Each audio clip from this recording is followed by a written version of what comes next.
میں پڑھنے سے مکمل ہوا، اس پر تو آپ کو بہت زیادہ مبارک ہو، اور اس مبارک کے مستحق یہ مسجد، اس کی دریاں، اس کی الماریاں، اس کی اینٹیں اور پتھر بھی ہیں کہ جہاں قرآن پڑھا جائے وہاں اللہ تعالیٰ کا نور نازل ہوتا ہے۔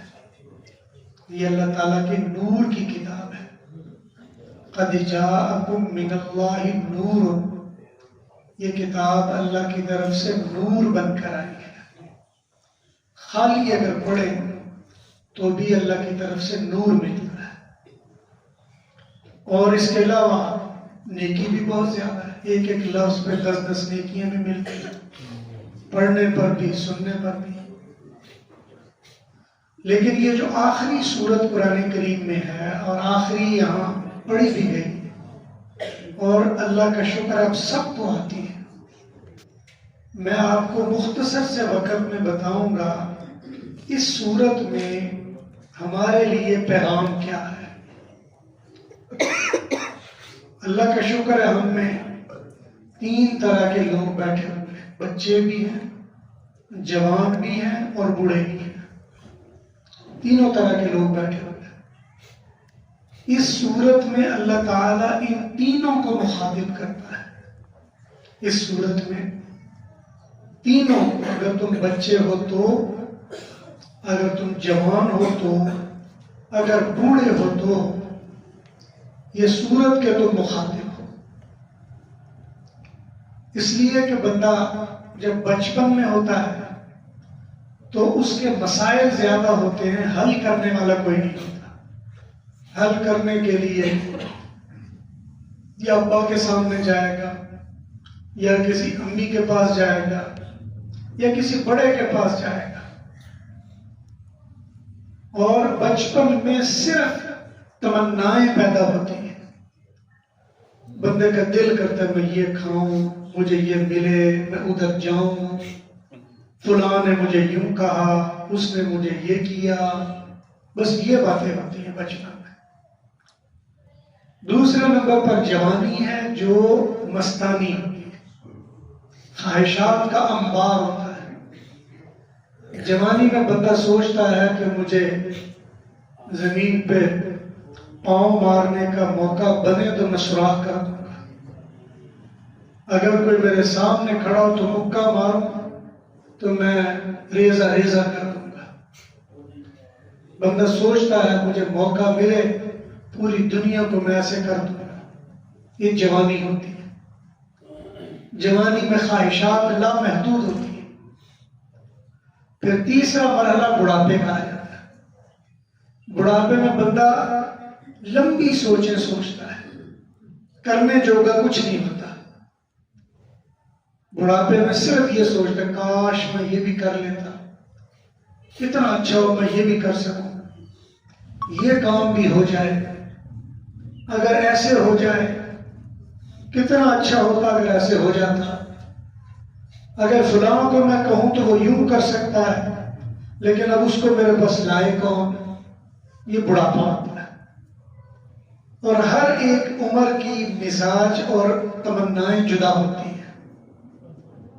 اللہ تبارک و تعالیٰ نے فرمایا قل، اے نبی آپ کہہ دیجیے اعوذ برب الناس، میں لوگوں کے رب کی پناہ میں آتا ہوں۔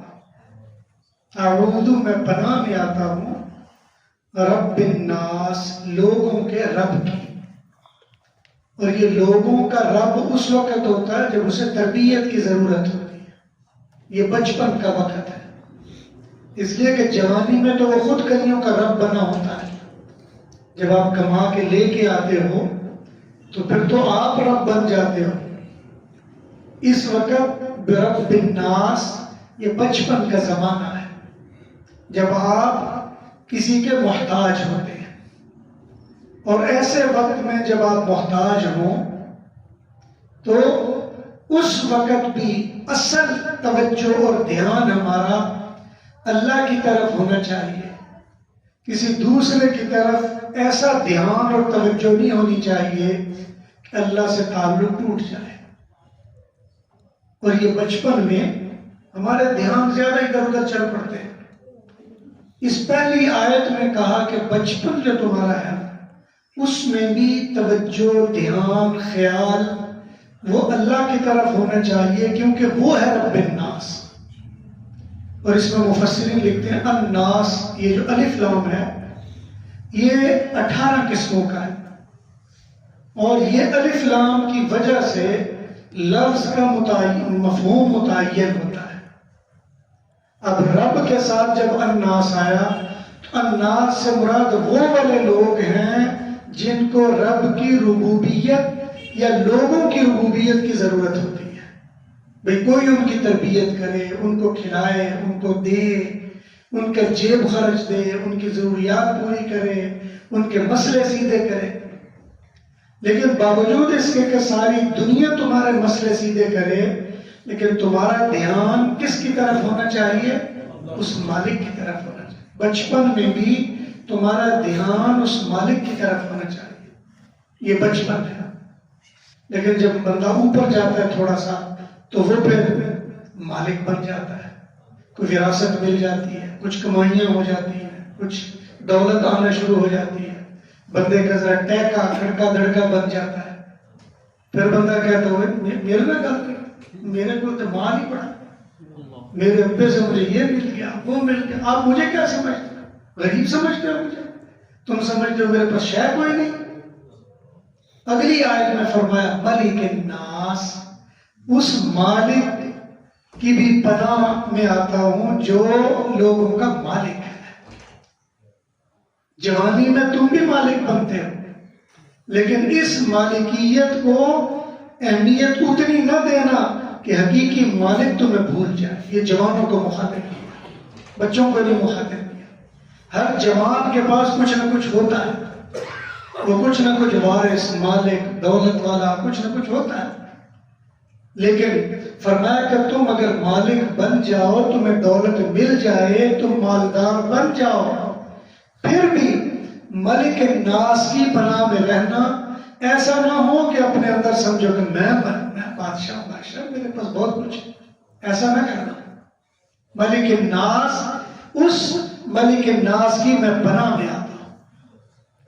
اور آگے جب بندہ بوڑھا ہوتا ہے پھر تو دولت کی مقدار ہی وادو ہو جاتی ہے، پھر تو بندہ چلنا بدل جاتا ہے، پھر بندہ کہتا ہے میں تو محلے کا، گاؤں کا، علاقے کا بڑا ہوں، مجھے کیا سمجھتے ہو؟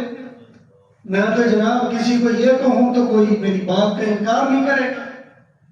تو یہ جب بڑھاپا آتا ہے تو بڑھاپے میں بعض اوقات بندے کا ذرا مزاج بدلتا ہے، بندہ سمجھتا میں پتہ نہیں کیا چیز۔ تو فرمایا کہ اس وقت بندے کے اندر الوہیت والا مزاج پیدا ہوتا ہے، اور میں ایسے کروں تو یوں ہو جائے گا، اور میں ایسے کہوں تو یہ ہو جائے گا۔ بندے کے اندر اپنے آپ کو مسلط کرنے کی عادت بن جاتی ہے۔ اللہ تعالیٰ نے تیسری آیت میں فرمایا الہ الناس، اس الہ کی پناہ میں رہنا جو لوگوں کا الہ اور معبود ہے۔ اور اللہ تعالیٰ نے تینوں وقت کی بیماریوں کے لحاظ سے اللہ تعالیٰ نے اس کا علاج تجویز کیا۔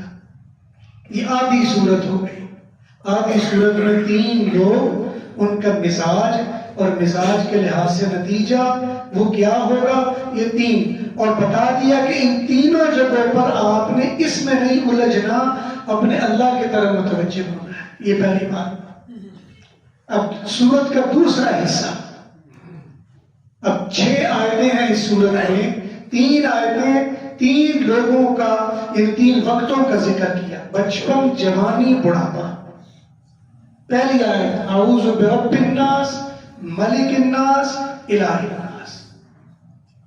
بچپن میں رب الناس تربیت کی ضرورت ہوتی ہے، ابا تربیت کرے، بھائی کوئی تربیت کرے، لیکن فرمایا کہ اصل تربیت کرنے والا وہ اللہ رب العالمین ہے۔ اپنے بچپن میں اس کی طرف زیادہ دھیان دے۔ پھر تھوڑا آگے بڑھے تو بندے کو دولت کا ہوتا ہے، میرے پاس دولت ہے، اختیار ہے، کیا کچھ ہے۔ فرمایا ایسے وقت میں بھی ملک الناس، اصل مالک اللہ رب العالمین۔ تم اگر مالک بن گئے ہو تو یہ نہ سمجھنا کہ تم مالک بن گئے، یہ تو چند دن کی تمہاری آزمائش ہے، تمہیں مالک بنا دیا ہے اور تمہیں طاقت دے دی، تمہیں جوانی دے دی، اختیار دے دیا، دولت دے دی اور بڑا بنا دیا ہے، تمہارے چھوٹے سے بول پر دنیا تمہارے آگے جھک جاتی ہے، تو یہ جوانی ہے۔ اور پھر جب آخرت، جب بڑھاپا آتا ہے، پھر بندے کو ایسی اختیار، کوئی حیا کی وجہ سے، کوئی روب کی وجہ سے، کوئی نوکری کی وجہ سے لوگ مجبور ہوتے ہیں آپ کے آگے۔ بندہ اپنے آپ کو بعض اوقات خدائی کے مرتبے پر سمجھنا شروع کر دیتا ہے۔ دنیا میں جتنے بھی خدا بنے ہیں، کوئی بچپن یا جوانی میں نہیں بنا، بڑھاپے میں بنے ہیں۔ جس نے بھی خدائی کا دعویٰ کیا، یہ 50 سال سے اوپر جا کر کیا۔ نمرود کو لے لیں، حامان کو لے لیں، شداد کو لے لیں، قارون کو لے لیں، یہ سب 50 سے اوپر گزر کر خدائی کے دعوے دار بنے۔ اس لیے کہ اس وقت ذرا بندے کو پتا ہوتا بھی اب میرا روب صحیح قائم ہو گیا۔ تو پہلے حصے کے بعد پھر دوسرا حصہ فرمایا من شر الوسواس الخناس۔ اب یہاں سے دو پہلو بتا دیے، ایک پہلو اچھائی والا، ایک برائی والا۔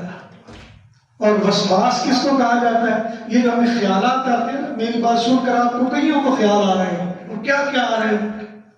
میں بات کرتا ہوں تو آپ کہیں پہنچ جاتے ہوں، دوسری بات کرتا ہوں کہیں اور پہنچ جاتے ہیں۔ یہ وسواس ہے، اور یہ وسواس یہ دو طرح کے ہوتے ہیں۔ یہ وسواس اچھے بھی ہوتے ہیں، یہ وسواس برے بھی ہوتے ہیں۔ اچھے وسواس جو سن کر آپ کا دل خوش ہو، اور برے وسواس جو سن کر آپ خود بھی پریشان ہوں اور پریشانی آپ پر مسلط ہو جائے، یہ وسواس ہوتے ہیں۔ جو میں باتیں کر رہا ہوں، اگر جوانی کی بات ہے، بچپن کی بات ہے، بڑھاپے کی بات ہے، آپ کے ذہن میں کیا کیا خیالات آ رہے ہوں گے، یہ وسواس ہے۔ اور وسواس یہ برے نہیں ہوتے، یہ انسان کی فطرت ہے۔ کوئی انسان ایسا نہیں جس کو وسواس نہیں آتے ہوں گے۔ وسواس اردو میں خیالات کو کہتے ہیں۔ کوئی بندہ ایسا نہیں جو خیالات سے پاک ہو۔ مولانا جلال الدین رومی رحمہ اللہ فرمایا کرتے تھے کہ دری دنیا کسے بے غم نہ باشد اگر باشد بنی آدم نہ باشد۔ اس دنیا میں کوئی بندہ ایسا نہیں گزرے گا جس کے خیالات نہ ہو۔ اور اگر کوئی بندہ کہے کہ مجھے نہیں ہے، تو سمجھ رہے یہ بنی آدم نے کوئی اور ہی مخلوق ہوگی۔ بنی آدم کے لیے وسواس، خیالات یہ لازم و ملزوم ہے۔ پھر خیالات دو قسم کے ہیں، اچھے بھی ہیں اور برے بھی ہیں۔ اس آیت میں بتایا من شر الوسواس الخناس، یا اللہ تیری پناہ میں آتے ہیں ان خیالات سے جو برے ہوئے۔ اس کا مطلب ہے کہ اچھے خیالات سے وہ پناہ میں آنے کی ضرورت نہیں، اچھے خیالات مقصود ہیں۔ اگر آپ کا ذہن، آپ کا خیال اچھائی کی طرف جائے تو اچھی بات ہے۔ اور اچھی بات کی مثال، ایک صحابی ایک دن کہنے لگے کہ یا رسول اللہ، میں سوچتا ہوں اگر میرے پاس یہ احد پہاڑ جتنا سونا ہو تو میں اللہ کے راستے میں دے دوں۔ ایک صحابی کہنے لگے تم تو پاگل لگتے ہو، احد پہاڑ جتنا سونا تمہیں ملے گا؟ تو پہلے اپنی جیب میں تو دیکھ تیرے پاس ہے کیا، تو سوچ کیا رہا؟ حضور اکرم صلی اللہ علیہ وسلم نے فرمایا تم چپ ہو جاؤ۔ یہ کہہ کیا رہا ہے؟ یہ اپنی تمنا کا اظہار کر رہا ہے، اور تمنا کے اظہار میں اللہ تعالیٰ اجر اور ثواب دے دیتے ہیں۔ لہذا نیک تمنا ہوگی تو اجر مل جائے گا، بری تمنا ہوگی تو گناہ نہیں ملے گا۔ لیکن جو بری تمنا ہوگی تو خیال تو منتشر ہوگا، خیال تو ادھر ادھر جائے گا۔ اس لیے یہاں فرمایا الذی یوسوس فی صدور الناس، اس رب کی پناہ میں آتے ہیں جو ہماری جوانی، ہمارا بچپن، ہمارے بڑھاپے کو سنبھالنے والا ہے، اس کی پناہ میں آتے ہیں جو خیالات کو پیدا کرتا ہے۔ یہ خیالات اللہ پیدا کرتے ہیں۔ دنیا کی سائنس آج اس بات پر کھڑی ہو گئی ہے کہ بندے میں خیالات پیدا کہاں سے ہوتے ہیں۔ کبھی پاگل کو خیالات نہیں آتے، پاگل تو چل پڑتا ہے جدھر کو چل پڑتا ہے، یہ خیالات کا تعلق عقل سے ہے. جتنی عقل زیادہ ہوگی خیالات اتنے زیادہ ہوں. پھر جتنی عقل کامل ہوگی اتنے خیالات درست ہوں گے.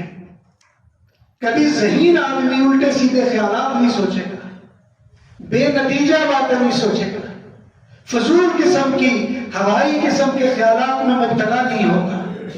جتنا ذہین ہوگا اتنے اچھے خیالات سوچے گا اور کامل اور مکمل خیالات سوچے گا. اس لیے یہاں دو راستے بتا دیے. یوسوس فی صدور الناس، جو وسوسے آپ کے سینے میں پیدا ہوتے ہیں ان میں جو برے ہیں اللہ تیری پناہ میں آتے ہیں، اور جو اچھے ہیں وہ تو ہے ہی اچھے. اگر آپ میں سے حدیث پاک میں آتا ہے کوئی بندہ رات کو سوتے وقت نیت کرے یا اللہ صبح جاگ آ جائے میں تہجد پڑھوں گا، اگر نیت آپ نے کر لی اور اتفاق سے جاگ نہیں آئی تو تہجد کا ثواب مل جائے گا. یہ یوسوسو یہ وہ اچھے وسواس ہیں.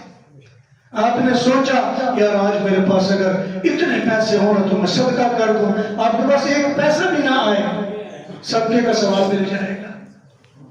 تو اس لیے یہ مختلف قسم کے وسواس ہیں، لیکن جو وسواس برے ہیں اس کے بارے میں فرمایا اللہ تیری پناہ میں آتے ہیں جو وسوسے برے ہمارے ذہنوں میں آتے ہیں. اور بچپن میں وسوسے ویسے زیادہ آتے ہیں، بچپن میں وسوسے زیادہ ہوتے ہیں اس لیے کہ سوچنے کی خرچہ تو ہوتا نہیں. بندے کا دل چاہتا ہے منٹ لگے اور آپ بھی آتے ہیں. بندہ سوچتا ہے، ماں باپ تو پہلے تیار ہوتے ہیں کرنے کے لیے. اور بچپن کے خیالات اس کو تو کوئی کنٹرول کر ہی نہیں سکتا. وہ جلال الدین اکبر ہے، اس کے بارے میں آتا ہے کہ وہ ایک دن لوگوں سے کہنے لگا کہ یار مجھے یہ بتاؤ کہ میں کوئی ایسا بندہ ہے جو کوئی تمنا ظاہر کرے اور میں پوری نہیں کر سکوں. تو یہ جو ابو الفضل تھا اس کے دربار میں بڑا پڑھا لکھا آدمی تھا، اس کا وزیر تھا. کہنے لگا بادشاہ سلامت آپ کیا باتیں کر رہے ہیں، آپ تو ایک بچے کی خواہش نہیں پوری کر سکتے. اس کو بڑا عجیب لگا کہ میں کہہ رہا ہوں کوئی بندہ ایسا نہیں. کہتا بچے کو نہیں پوری کر سکتا. کہتا لاؤ بچہ کون سے. انہوں نے بچہ لکھا. اب وہ جو بچہ آ گیا تو بچہ رونے لگا. بچے کو سمجھایا ہوگا، وہ رونے لگا اور روتا روتا بادشاہ نے کہا کیا مانگتے ہو؟ کہا مجھے ہاتھی چاہیے، مجھے ہاتھی چاہیے. اب بادشاہ کا دربار، بڑے بڑے وزراء، چھوٹے بچے کی تمنا بادشاہ پوری کیوں نہ کرے. بادشاہ نے فوراً حکم کیا ہاتھی لے کے آؤ. وہ ہاتھی لائے کہ دربار میں وہ دروازہ بہت نیچے ہے جس کا کیا کر توڑ دو ہاتھی اندر لے کے آؤ. دروازہ توڑ دیا، ہاتھی اندر آ گیا. اب بچے کی تمنا پوری کر دی. بادشاہ خوش ہو رہا ہے، بچے کی تمنا پوری ہو گئی. اب بچہ آگے ہوا، اس نے دیکھا تھوڑا بہت ادھر ادھر سے دیکھا، پھر رونا شروع کیا. اب اس نے کہا اب کیا مسئلہ ہے؟ کہا مجھے سوئی چاہیے. انہوں نے کہا یہ تو چھوٹی سی چیز ہے، لاؤ بھائی سوئی لے کے آؤ. وہ اس نے سوئی لے آئی. اب وہ بچے نے تھوڑی دیر سوئی دیکھی، کوئی ادھر کپڑے میں چبھوئی ادھر کی، اور دیکھنے کے بعد پھر رونے لگا. اس نے کہا بھائی اب کیا ہے؟ کہا میں چاہتا ہوں کہ ہاتھی کو سوئی میں سے گزاروں، یہ ہاتھی کو سوئی میں سے گزاروں. اب بادشاہ سر پکڑ کے بیٹھ گیا کہ میں کیا کروں اس میں. تو بچپن میں جو خیال ہوتے ہیں وہ بے لگام ہوتے ہیں، اس کو کوئی کنٹرول نہیں کر سکتا. اس لیے فرمایا من شر الوسواس الذی یوسوس فی صدور الناس. یہ بچپن میں جو وسواس آتے ہیں، جو خیالات آتے ہیں، ان میں بھی اللہ اچھے ٹھیک ہے، برے سے تو بچا لو. اس وقت خیالات کا جو انبار ہوتا ہے اس میں بھی فرمایا یا اللہ جو برے خیالات ہیں حفاظت فرمانا، جو اچھے ہیں وہ تو اچھے ہیں. لیکن جب بندہ جوان ہوتا ہے نا پھر ذرا اس کا سٹائل بدلتا ہے، پھر خیالات ڈالتا ہے. وہی تو ایسے بیٹھا، وہ فلانا نہیں، وہ ایسے کر گیا. جوانی میں پھر بندہ لگاتا ہے ادھر کی ادھر، ادھر کی ادھر، ادھر کی ادھر، ادھر کی ادھر، اور بندے کا سٹائل بدلتا ہے. دکان میں ہوگا تو جا کے آج تو میری بڑی دیا کا کی ہوئی ہے، اگلے کو جلانے کے لیے چاہے دیلا نہ کمایا ہو، اگلے کی ایسی ایسی بھیج دیتا. وہ بھی سوچتا رہتا ہے یار میرا کی بڑھے گا، یہ تو سارا کچھ نہیں. اگر کوئی اور کام کر رہا تو دوسرے کو جا کے کرو، گل ہی کوئی نہیں. کوئی اور تو ایسے ہی شروع ہو جائے.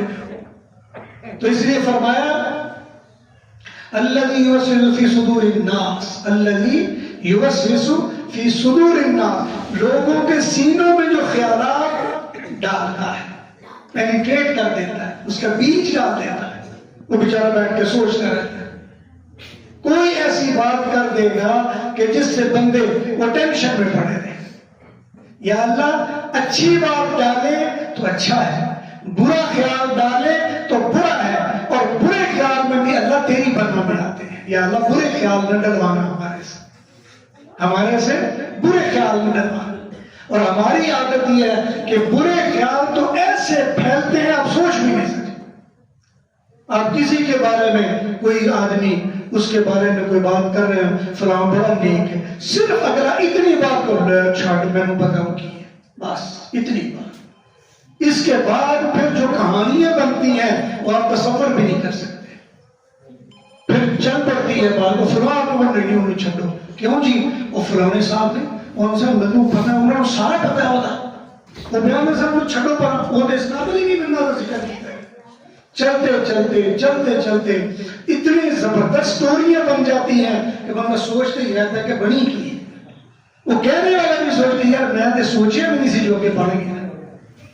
اس لیے فرمایا الذی یوسوس فی صدور الناس، جوانی میں بندہ جب لوگوں کے دلوں میں خیالات ڈالتا ہے، اللہ اچھے خیالات تو ٹھیک ہے، بروں سے اللہ تیری پناہ مانگتے ہیں۔ اس لیے کہ جوانی میں یہی تو طاقت ہوتی ہے، بندہ خیال ڈال کے لڑا کے رکھ دیتا ہے، عورتیں لڑا کے رکھ دیتی ہیں، خامد بیوی کو طلاق ہو جاتی ہے۔ ایسے مذاق میں نے چھوٹی چھوٹی باتوں پر طلاقیں ہوتی دیکھی، صرف اتنی بات پر کسی نے کہا تیری بیوی کدھر؟ اب اس نے کہا جی وہ کار ہے، کار نہیں پائی، دھیان رکھے کار پر، اتنی بات ہے، سیاپا پڑ جاتا ہے، زندگی پر بات نہیں ختم، جا کے شروع ہو جائے گا انہوں کی میں پتہ لگے تو کار نہیں، انہوں کی میں پتہ لگے تو کار نہیں۔ اس نے اپنی طرف سے چھوڑی ہے اور لڑائی شروع، اور پھر یہ لڑائی زندگی میں ختم ہونے میں نہیں آتی۔ الذی یوسوس فی صدور الناس، جب بندہ جوانی میں لوگوں کے ذہنوں میں برے خیالات ڈالنا شروع کر دے، اللہ تیری پناہ میں آتے ہیں، اس لیے کہ یہ وسوسے کو تباہ و برباد کر کے رکھتے ہیں۔ اور ہماری جتنی گمراہی ہے، یہ رنگ برنگے فرقے، رنگ برنگے مسلک، رنگ برنگی پارٹیاں، رنگ برنگے خاندان، آپس کی لڑائیاں، آپس کے تنازع، میری تقریباً آدھی صدی کا تجربہ ہے۔ لوگ آتے ہیں طلاقوں والے بھی، دوسرے مسئلوں والے بھی، اور میں جب ساری بیعت کی تہ تک پہنچتا ہوں تو پتہ اتنا ہی چلتا ہے کسی نے کہا تینوں کی پتہ ہے، بس اتنی بات پر لڑائی شروع تھی۔ اس نے کہا جناب میری جو جنانی ہے بڑی چنگی ہے، اگلے نہیں چلے کرتی ہوں، بس وہ یہ جملہ اس نے کہا تینوں کی پتہ ہے۔ اب آپ کے دل میں وہ گرا ایسی لگی، گل ہے جڑی انہیں نہ کہی ہے، گل ہے نہیں۔ اگر کسی نے کہا فلاں خاندان بڑا ہی اچھا ہے، اور چھڑ تینوں کی پتہ ہے، بس اتنی بات۔ اب پوری زندگی کے لیے آپ قرآن پڑھ کے بتائیں کہ وہ بڑے اچھے لوگ ہیں، میں نے فلانے نے کہا تمہیں پتہ ہی ساری گل پچھلی وہ پتہ ہے، اب بتاؤ جی کیڑی گل پتہ ہے؟ اس لیے فرمایا الذی یوسوس فی صدور الناس۔ اور یہ یاد رکھ لیں شرعی مسئلہ یہ ہے کہ آپ اگر کسی کا کوئی گناہ دیکھ بھی لیں، اس پر خاموشی اختیار کریں، درگزر والا معاملہ کریں، فاعفوا واصفحوا، درگزر کریں، پردہ ڈال دیں، اللہ قیامت کے دن ہو سکتا ہے اس وجہ سے آپ کی بخشش کر دے، کیونکہ وہ ستار العیوب ہے، وہ عیبوں کو چھپا دیتا ہے۔ اگر تم یہ سوچ کر کسی کے عیب چھپا دو گے تو اللہ بخشش کا سامان کر دے گا۔ اور اسی لیے قرآن میں فرمایا اللہ تعالیٰ نے لولا اذ سمعتموہ ظن المؤمنون خیرا، تمہارے اندر یہ عادت کیوں نہیں پیدا ہو جاتی اگر کسی کے بارے میں سنو تو اچھا گمان کر لیا کرو، اچھی سوچ لیا کرو، بھئی اچھائی کے بارے میں سوچ لیا کرو۔ یہ کیا مسئلہ ہے کہ ہم جب بھی سوچیں منفی سوچتے ہیں؟ تو اس لیے جب جوانی آ جائے تو یہ مسئلہ نہیں ہو جاتی ہے۔ الذی یوسوس فی صدور الناس، وسوسے یہ سینوں میں ڈال دیتے ہیں۔ اور پھر جب من الجنت والناس وسوسے ڈالنے والے، کبھی کبھی تو پتہ ہوتا ہے کہ یہ بندہ کہنے والا کون ہے، اور کبھی پتہ بھی نہیں ہوتا کہ کیا کون کیا ہے۔ کہنے والا تو پتہ ہوتا ہے نا یہ فلاں نے کہا ہے، اور بعض اوقات مینوں بڑے پکے بندے نے دسیا، اب وہ پکا بندہ کون ہوتا ہے کوئی بھی نہیں، میں تو دسنا بڑے پکے بندے نے دسیا، نام نہیں لے سکتا، انہیں میرے کو وعدہ نہیں تو میں تو دس دیتا من الجنت والناس۔ اور شیطان کا یہی عمل ہے کہ ان الشیاطین لیوحون الی اولیائہم، شیطان اپنے دوستوں کے کانوں میں ایسی بات ڈالتا ہے لیصدوکم عن سبیل اللہ، تاکہ تمہیں اللہ کے راستے سے روک دے۔ یہ شیطان کا کام ہے، اس لیے کہا من الجنت والناس۔ حدیث مبارکہ میں ہے جب بھی کوئی بندہ کوئی برائی کرنے لگتا ہے، فرشتہ آتا ہے اور اسے کہتا ہے نہ کر۔ انسان کے دل میں خیال آتا ہے یہ تو گناہ ہے، نہیں کروں، تھوڑا رکتا ہے، پھر شیطان آ کر زور لگاتا ہے تو اللہ ایڈا بخشن ہار ہے، منٹ جو میں بخش دینا انہوں کے لیے ایڈے مسئلے تو کر لے اور توبہ کر دی، اللہ نے صاف کر دینا کام۔ پھر بندہ آگے بڑھتا ہے، پھر فرشتہ آتا ہے کیا کرنے لگا، اللہ کی نافرمانی، رک جا، پھر بندہ تھوڑا سا رکتا ہے، پھر شیطان آتا ہے زور لگاتا ہے، اللہ کو غفار نہیں سمجھتا، وہ تو اتنا بڑا غفار ہے، اس نے تو خود کہا ہوا ہے کہ اگر سارے انسان زمین سے آسمان تک گناہوں کے ڈھیر بھی لگا دیں، میں میرے سامنے سچی توبہ کریں، میں بخش بھی دیتا ہوں اور مجھے پرواہ بھی نہیں ہوتی۔ یہ حدیث نہیں سنی، حضور کی بات پر یقین نہیں، ایک چھوٹا سا کمپلیٹ اللہ کے واسطے مشکل، بندہ پھر سٹارٹ ہوتا ہے، پھر فرشتہ کہتا ہے کیا کرنے لگے ہو؟ بالآخر ایک وقت آتا ہے کہ یا تو بندہ فرشتے کی بات میں آ کر رک جاتا ہے یا شیطان کی بات میں آ کر چل پڑتا ہے اور کر گزرتا ہے۔ اس لیے فرمایا من الجنت والناس، وہ جنات میں سے ہو یا انسانوں میں سے، اور انسانوں میں تو ظاہر بات ہے بڑھاپے میں جو گپ لگائی جاتی ہے اس کا تو ماشاءاللہ حد ہی نہیں ہوتی، بندہ ساتھ کہہ رہا ہے چٹے وار تو بے نہیں کیتے، اے تجربہ ہے پوری زندگی دا، اے تین میں نچوڑ دسن لگا ہوں، اب وہ نچوڑ دس رہا ہوتا ہے اور تباہی کر رہا ہوتا ہے، یہ بڑھاپے میں ہم کرتے ہیں۔ اس لیے من الجنت والناس یہ بتایا، تو یہ سورت آپ کے لیے اللہ کی پناہ میں آنے کا ذریعہ ہے۔ آپ کس عمر میں ہیں، آپ کیا کام کرتے ہیں، آپ کہاں پہ زندگی گزارتے ہیں، ہر وقت میں یہ سورت آپ کے لیے ایک بہترین نعمت ہے۔ اس کو پڑھتے رہا کریں اور سمجھتے رہا کریں اللہ میں جوان ہوں، یا اللہ میں بچپن میں ہوں، یا اللہ میں بڑھاپے میں ہوں، میری حفاظت فرمانا، ہر قسم کے وسوسوں سے بھی حفاظت فرمانا، ہر قسم کی شیطانیوں مکاریوں سے بھی حفاظت فرمانا، اللہ ہر قسم کی لڑائیوں فسادات سے بھی حفاظت فرمانا، اور من الجنت والناس، یا اللہ میں انسان تو ہوں ہی لیکن کبھی کبھی میرے اندر بھی شیطانوں والی عادتیں آ جاتی ہیں، اللہ اس سے بھی حفاظت فرمانا، لیکن کبھی کبھی تو انسان شیطان کے آگے بھی بے بس ہوتا ہے اور شیطان اس کے اوپر سوار ہو جاتا ہے کہ جان دے ہوئے پرواہ نہیں، کبھی کبھی شیطان بھی آ جاتا ہے۔ تو اس لیے یہ چھوٹی سی صورت ہے، آپ کس عمر میں آپ کیا کام کرتے ہیں، ابھی وقت مختصر ہے، میں اور بھی بتاتا، ہر طرح کے لوگوں کے لیے، ہر خاندان کے لیے، ہر ایک کے لیے اس صورت میں اللہ تعالیٰ نے پوری ایک سسٹم رکھا ہوا ہے، لیکن سسٹم کے شروع میں اعوذ ایک لفظ بولا ہے۔ اعوذ کا مطلب اللہ میں تیری پناہ میں آتا ہوں، اللہ تیری حفاظت میں آتا ہوں۔ جب آپ یہ کہہ دو اللہ تیری حفاظت میں آتا ہوں، اور اس کے بعد اگر گناہ ہو بھی جائے تو اللہ درگزر کر دیتے ہیں، اس لیے کہ گناہ جو ہم سے ہونا وہ ہو کر رہنا ہے۔ اللہ تعالیٰ آپ کو یہ نہیں کہتے کہ فرشتے بن جاؤ، لیکن اللہ یہ بھی نہیں کہتے کہ شیطان بن جاؤ، اللہ شیطان نہیں بننے دینا چاہتے، فرشتے نہ بنو، یہ گناہ تم سے ہونے وہ ہو کر رہنے ہیں، لیکن گناہ کرنے کے بعد اکڑ نہ جاؤ تو پھر کیوں ہے، کوئی بہت بڑا گناہ کر لیا اللہ جیسے بہت بڑا ہے، یہ نہ کرنا، جتنا بھی گناہ ہو جائے چھوٹا یا بڑا، اعوذ اللہ تیری پناہ مانگتا ہوں، میرے بس سے باہر ہے، جو ہو گیا یا اللہ ہو گیا، میرا کنٹرول اختیار نہیں تھا، اللہ بخش دے مجھے، تیری پناہ میں آ رہا ہوں۔ یہ صورت ہے جو اللہ کی پناہ میں آنے کا ذریعہ ہے، اور یہ صورت بچوں کو ضرور یاد کروایا کرے اور اس کا ترجمہ ضرور یاد کروایا کرے۔ یہ بڑی باکمال صورت ہے۔ اللہ تعالیٰ سے دعا ہے جو کہا گیا، جو سنا گیا، اللہ رب العالمین اپنی بارگاہ میں قبول فرمائے۔ وآخر دعوانا الحمدللہ۔